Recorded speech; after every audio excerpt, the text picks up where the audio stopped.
Well, then how do you operate there? Well, I think we know. What makes cultures rich? Trust.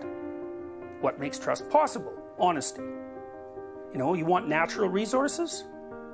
There's nothing more valuable than trust and honesty. Why is the world poor? Corruption. That's why. All the poor countries, almost all the poor countries are corrupt.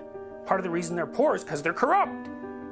Now, you know, you might say, well, are the Western countries so uncorrupt? It's like, well, they've got their problems, but generally the answer is they're not corrupt. So eBay is a good example of that. You know, because when eBay first emerged, people thought, you send me junk and I send you a check that bounces.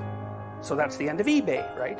So these third-party, I can't remember what they're called, agents set themselves up so that you could pay them a fraction of the price, and they would get the check and the product, validate them, and ship them off. And, you know, they'd take 10% or whatever. There's a particular name for people who do that, like it's a profession. Anyways, what happened was the average rate of honesty on eBay was so high that that was useless. It's like the default was, I won't screw you.